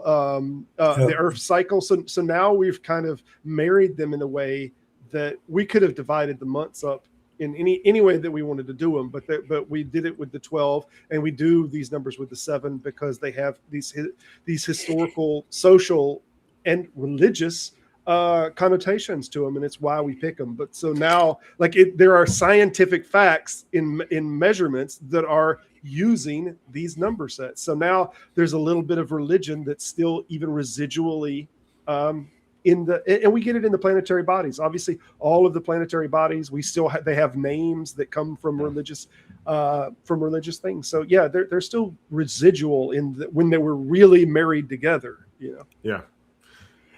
And speaking to that point, Ed, you brought up alchemy. I think alchemy is a perfect example of that. Even within, and this would be inherently, I think, problematic for somebody like Meyer in their position. Because alchemy is not it's super interesting, not naturalistic, and also not explicitly Christian, but had a lot of spiritual ideas, spiritual practices within it. And alchemy didn't really go away until like well into the 1800s. Like it would have been considered scientific, as people back then understood scientific. So even in modern science, there still wasn't a clear demarcation between, to go back to the original question, religious epistemology and scientific epistemology until well into the 1800s. Or into the 20th century with like vitalism, for example. And I think you also see that with like astrology Yes. and astronaut. Like it wasn't necessarily for Christian or religious purposes, but there was a spiritualized belief in all of that. Yeah. And so astrology becomes astronomy, but the astrology elements that couldn't be proven get left behind, kind of thing. Like it's like, I don't know if there seems to be an effect of like scientific thinking kind of raises the stuff out of it that's more factual and useful and things like that. And the rest of it kind of just stays there where it's at, and it seems to be a more of a natural effective way of the way it's done. So, but yeah. Mm-hmm. I said he's got to run, but I appreciate you stopping by, Scott. Appreciate it. Yeah, thank you. See you later, Scott. Yeah. But yeah, going back to that point you just made, Ed, one of the one of the big questions in the philosophy of science in the 20th century was how do we distinguish science from pseudoscience? There was a philosopher by the name of Lakatos who said that one of the ways that we could do it is by asking whether or not they have successful research programs. And do they have research programs that are progressing, that are asking new questions, and that are developing new theories? And Lakatos uses this as a way to say that astrology is not science, because astrology has essentially remained the same in terms of its prediction and methodology for the past however many years, whereas astronomy as a science has radically changed over the past, moving from Newton to Einstein, for example. Yeah, there's definitely a change that takes place when you're actually doing science. You make progress, whereas other views just kind of stay there. I think that's one of the reasons that I look at this stuff is because there's always the apologists and other religious people always have these claims, and I like, if your claim hasn't changed given the change in society and knowledge and things like that in 1,000 years, what does it say about it? Like, what is it, what are you saying here? And it becomes a constant point on my channel usually where I'm dealing with theists, and it's like, you haven't changed that theology in 2,000 years. What progress does it really do for humanity? And they kind of shrug their shoulders because they just consider it a grounded truth or whatever like that. They just can't get away with it. They can't get away from it. Mm-hmm. And so, it's a issue I deal with, but I am very much interested in how religion actually has a positive effect on science, because I want to steel man them. I want to give the devil their due. But it's like, I think, pointing out Christian scientists have contributed to science is not a bad thing, but I don't know if their Christianity had a lot to do with what they discovered, kind of thing. And that's kind of usually my pushback. So, and I just wonder how that continues. Like, how do we know that something is scientific or, religious, or is it a little both? Like, is there something there that we're still working on? Like, are there any religious beliefs that we're still working on? Are they true? Like, I like to think about like causations. Like, if we say that the Islamic group came forward with these different mathematics, let's say they come forward with algebra, can we say there is anything inside of the Islamic doctrine or theology that contributed to that thing being brought forward? And I think even the average Christian would look at that and say, no, that there's not something inside of their theology that made that more capable of being brought forward. And then there needs to be a reflection that something like what is it, Occam's razor or something that might have come from a Christian priest. Could we say the same thing of it? That is there something inside of the theology that made it more likely that got brought forward? And when you contrast that against Islamic people bringing forward algebra, you begin to realize, look, there's nothing particularly inside of the theologies that made these things come forward. Maybe the theology helped fund it. Maybe that's possible, fund their education. I like the system. Yeah. So I would throw out some examples of this. Well, to begin with, Ed, I think you brought up a really good point, which is that we have to make a distinction between the scientist who is a Christian, and Robert, what you were talking about, whether or not those ideas have influenced their scientific thinking. I think there are some cases in which it has. Okay. The extent, I mean, we have to be very careful about how we talk about the extent to which it was influential, though, because with anything related to intellectual history, this is typically extremely hard to document and to actually demonstrate with, primary and secondary sources. Mhm.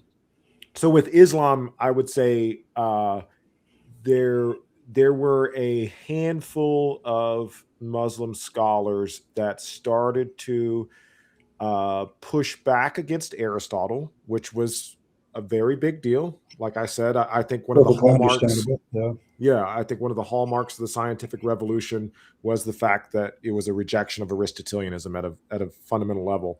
So there was a theological idea in the sense that Aristotle believed that the universe was eternal, which is inherently at odds with Muslim theology, Muslim theological beliefs. It's also at odds with a lot of Christian beliefs, and this is something that somebody like Aquinas wrestled with. But there were some Muslim scholars that challenged Aristotelian cosmology. I think you could say because of that.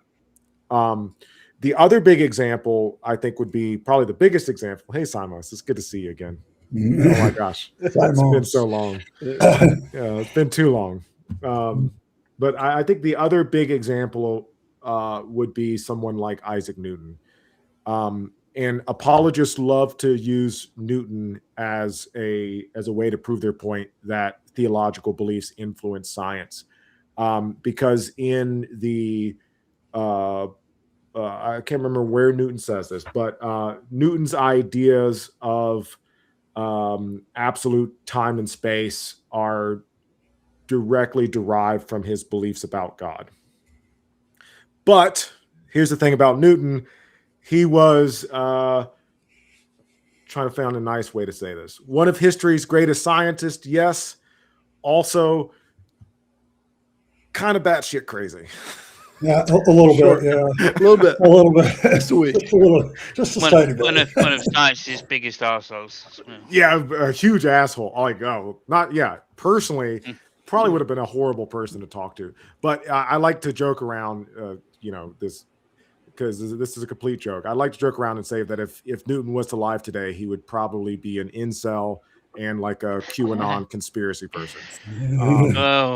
But an undoubtable contributor to science. Oh yeah, undoubtable. Undoubtable. He'd be more like Elon Musk, I think. Extremely wealthy. Could have been, and, yes, and profiteering off of the back of exploitable labor for sure. But so Newton believed that absolute time and space were dependent upon the existence of God. But Newton was not a Orthodox Christian by any stretch of the imagination that any apologist would care to admit. He denied the Trinity, the existence of the Trinity. He denied the divinity of Jesus. He was most likely some form of a pantheist. Yes, there were some theological ideas that influenced Newton. Were those theological ideas Christian? We have to take a very loose. He was not a Nicene Christian. He was not an Orthodox Christian. Let me give you a little pushback on something you said a moment ago with St. Augustine. The reason that I mentioned that is you said something that St. Augustine had these notions, and it's true. St. Augustine's did that we had an origin from God, but he didn't have the ideal of the ex nihilo. But to hear biblical scholars talk, Dan McClellan, I know, is one of them. He strongly takes the position that Christianity and Judaism did not have anything that there's no the ex nihilo proposition until about 270. He thinks that in the text of all of the New Testament that there is no proposition that is brought forward by any Christian until at least about 270 that is contradictory to that nothing comes from nothing. So they thought that there was an eternal universe. By the time we got to St. Augustine, obviously this has changed. This was not this, the central Christian ideal any longer. But I think the early Christians, I think it still was the case that you could even lump them in with the Islamic in that sense, that they did believe that it was eternal and that it just always was the case. The Christians that we argue with now, it's obviously that's changed. That's a different argument. But I think originally, yeah. Don't listen to anything I have to say about the Bible. Go with Dan McClellan. That's we all have our expertise. So. Yeah, I think there was a funny quote, wasn't there? You'll know this, Michael, I'm sure. But somebody said Newton's work on alchemy was his recompense for being so brilliant on everything else. I'm paraphrasing. Whoever said what it was said it a lot more eloquently than that. But yeah. Yes. So this is why I love the history of science, because you get to talk about like the cool scientific ideas, yes, but you also get to explore like the weird intricacies of people's like personal life and stuff like that. Newton wrote way more on alchemy than he ever did about physics. And we learned a lot of this only in like the 20th century. I can't remember the name of the person that released a lot of these private documents, but there was a huge releasal of Newton's like private notes and documents and commentary and stuff that he wrote. And he was deep into the weeds on alchemy, on the what we would I sometimes called like the Bible code, figuring out like when the Bible says the end of the world is. He was way far out there. 2070 was the answer, I believe. Newton and a particular day in it as well. Like it's one of those like James Usher things, you know. It hasn't made it here yet. Maybe he's right. Okay, don't judge him too and too Isaac early, Newton said it too. So Newton. We got more weight behind it. Yeah. And one of my favorite facts about Newton that I have to mention everywhere just because it's so much fun. This comes from Jean-Jacques Rousseau. Apparently, at Newton's funeral, Rousseau recounted someone saying that Newton said, again, this is like somebody said that Newton said, so, but I'm going to repeat it because it's fun. That Newton said that his greatest accomplishment in life was not developing gravity, was not his Principia, was not his optics, was dying a virgin. Wow. Okay. I see. And Rousseau said that. I can see that. I actually can see that. I want to say this in defense of him. Famously, Rousseau not being a virgin, by the way. Right. I think it might be envy or jealousy or some shit. I don't know. It probably was. In defense of Newton, though, and this whole, and I know this sounds crazy now from this perspective, but like this whole transmutation thing and this ideal, now that we know what atoms are and that there's these, base fundamental structures, and we know how solid they are and unchangeable when we get a particular atomic structure, like it now in retrospect, the ideal of transmutation it's ridiculous now. But like before we knew anything like that, before we knew about atomic structures, sure. There was no foundation to say that this was ridiculous. They didn't know how sometimes material was this and sometimes material was that. And to them, it was just, there was something different about the quality of the material. They didn't understand it as terms of atomic structures. But now that we know what atomic structures are, we look back and we're like, how ridiculous that he thought. Well, please keep in mind, they didn't know anything about atoms.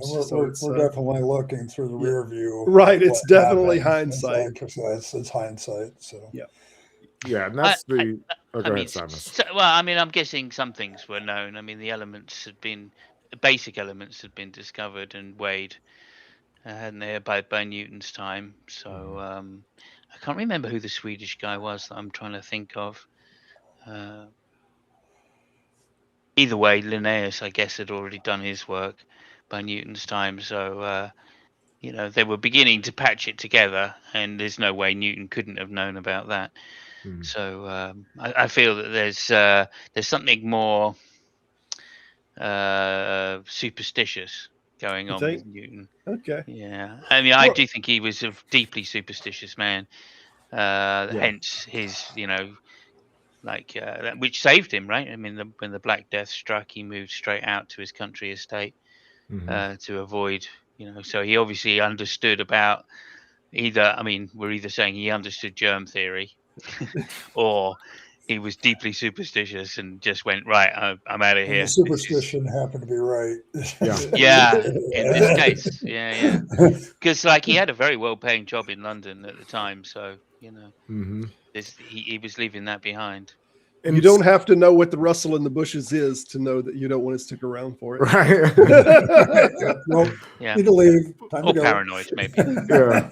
Paranoia works sometimes. To that point about Newton's superstition and religious theological beliefs, I mean, so this is actually one of the things that Leibniz critiqued Newton's theory of gravity about, because Newton did not really have a cosmological answer to how gravity affected objects at a distance.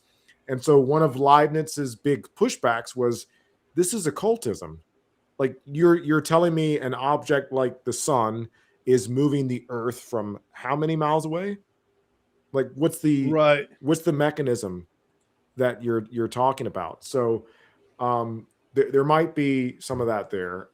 Robert, I was also going to say, what you brought up is one of the fundamental rules in history, but also the history of science, is that we can't judge the past by our standards. And it's also not academically interesting to do that. What's more interesting is to figure out exactly why they believed those things and exactly the sort of justifications that they had at their disposal for why they believed those things. And that's where the actual research and investigation happens, not in saying, oh, well, they were wrong.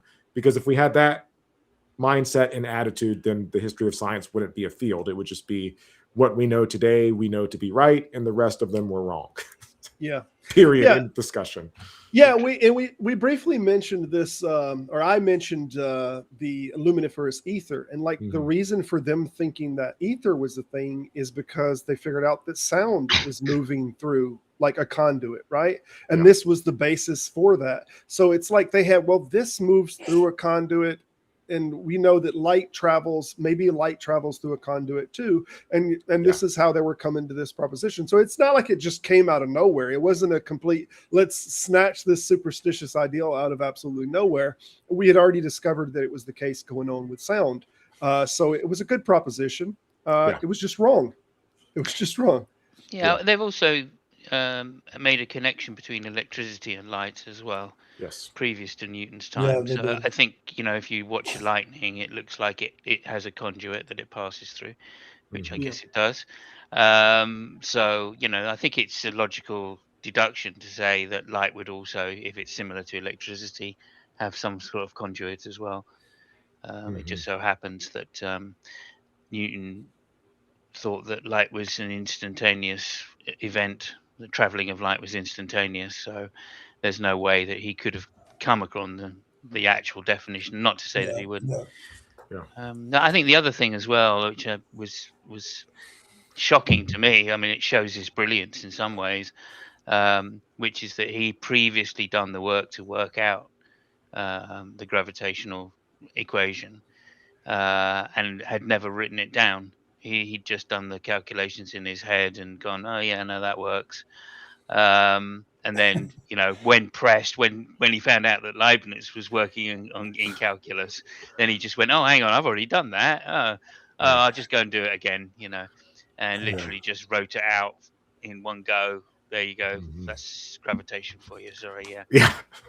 So casually writing out calculus, and not even, that's the brilliant thing about Leibniz is he worked out that this symbolism was going to be extremely important in the usage of it, whereas Newton didn't even give a monkeys about that. He just went, no, I'm just working it out for gravity, so I don't really care about the mathematical formulas, etc. Not that he ever cared about formulas. I think most of his work was done just in Latin, wasn't it, and just written in words. There are no symbols used. So again, shows you that he was a man of his time, very much placed in his time, if not earlier. And he wasn't thinking ahead of how it was going to be used. He was just using it for his own gain and advantage. I think that just kind of shows that. Yeah. I'm curious how combative we would have different theistic groups against the notion that that atheists came up, or only atheists could come up with certain things that historically it was atheists that first. Like you think of what's the gentleman's name in the wheelchair that I can't believe Stephen Hawking. Stephen Hawking, right? In what he's written on black holes and stuff. Like, would we say, oh well, this was a development this is an atheistic development to have knowledge of this? That would be absolutely absurd. And I don't think anyone in this camp should ever start making the proposition that, oh well, atheists came up with it. No, scientists come up with this. Is what come up with. We can't do that anyway, Robert, because we as atheists usually accept it's just a title. It's a moniker. It's right. There's no worldview attached to atheism, really. Right. There's just a rejection of one proposition. Somebody comes. That's the key point. Yeah. And so it's like we find ourselves like, I don't have a worldview based off my atheism. Does my atheism affect it? Like, I don't go. But we're talking about causation, though, Ed. We're talking about causation. Yeah, so, but I don't. I know, but you can make the proposition that it is because you did not hold this that you were able to understand this. Yeah, it would be absolutely ridiculous. It would be ridiculous, but it seems to me to be equally patently absurd to say that I hold proposition X to be true, and that's why I was able to discover or come to these conclusions. They don't like, you can't tie them if you can't connect them together. Like, I eat butter I butter my toast on the bottom, and I make X amount of money per year. Therefore, these are not causally connectable. So I think anyone saying that these inventions were done by Christians, or these discoveries were done by Christians, there's just not a way to say that it was because they were Christian. Yeah, you would. Oh, go ahead, Simon. I was just going to say there is the one argument which I find compelling, which is to say that in the early scientific period, then I think the argument that they say, look, we believe the universe to be divinely created, and therefore the uniformity of nature is expected, and therefore we can investigate this in some kind of scientific way. I don't find that, necessarily the reason why it's that way, but you could certainly say that some Christians, Lemaitre, etc., might have used that as motivation in order to pursue something which looked really wild. And Copernicus as well, almost certainly, Vesalius, I guess, as well, in terms of dissecting the human body and saying, look, this is one of God's creations. We should find out more about it to show the divine.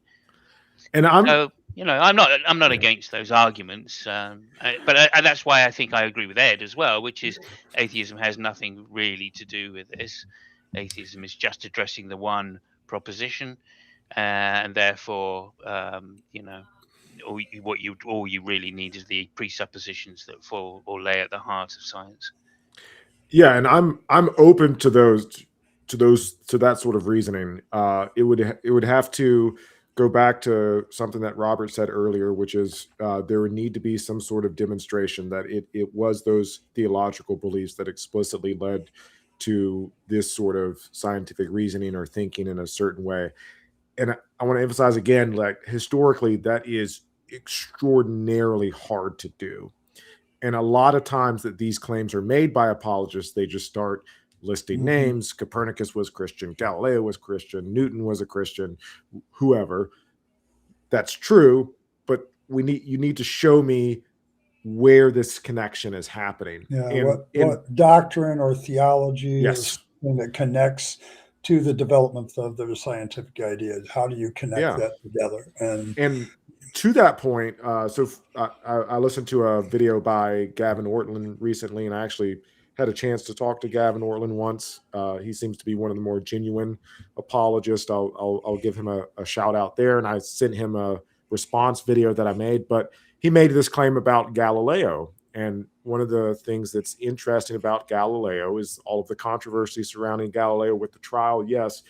But Galileo talks about this in a letter that he wrote to the Grand Duchess Christina. You can Google it. It's freely available online, Galileo's letter to the Grand Duchess Christina.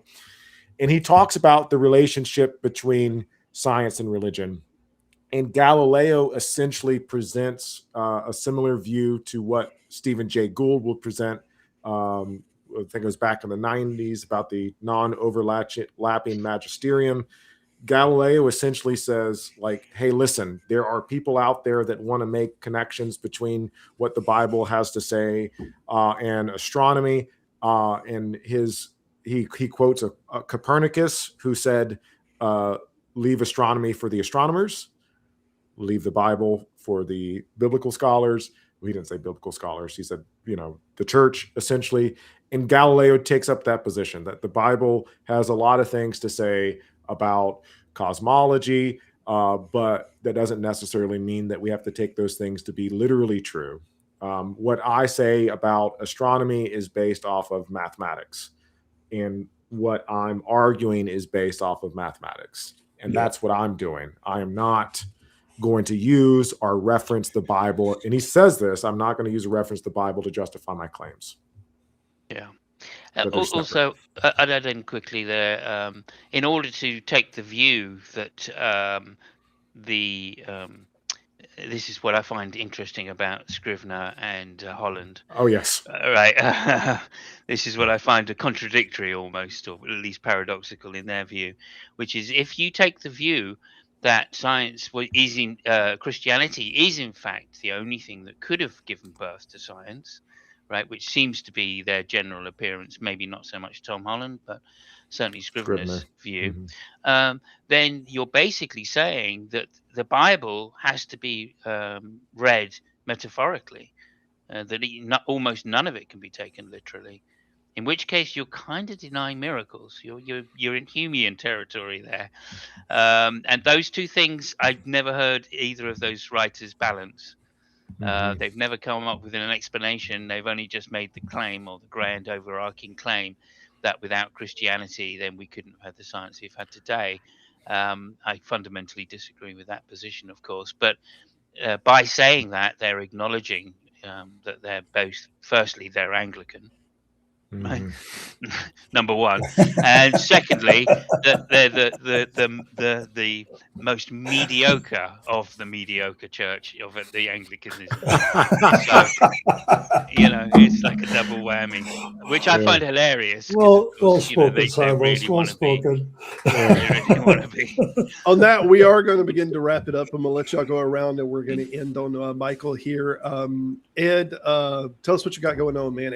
Everybody in here is a YouTuber and has been on here before. So I'm on Monday through Friday, 7:00 p.m. Eastern Standard. The Rabid Atheist Show, and deal with different topics. Atheism deconversion tends to be my specialty. So throw in a little social development and things like that for my poli-sci degree. So it's like I'm just kind of, I do that, and I'm coming out with a few videos every now and then. Once in a while, a video will pop up from me. So, but that's what I do. And so, fantastic. I'm gonna pull you off the stage, and we'll chat with you if you hang out on the background. Appreciate it.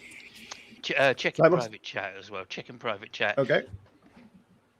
I'm Summers Funk. I've got a channel, of course, but I will be on Chris Mouty's in about an hour. If both of you guys want to check Discord. Then I've sent a link there. I think it's going to be an open panel, so I'm sure you guys would. Well, I'll be sending you a join link as soon as we get that up and running. And then tomorrow, of course, I've got the Canadian Grand Prix with Fabio, and that will be on at 9:00, which is probably 3 p.m. Central Time, maybe 4 p.m., something like that. So if you're interested in that, if you're not interested in that, just come by anyway and drop a like just to help out. Because it's the likes that make the difference. Yep. And that's going to be. Yeah. So Simon, appreciate it, man.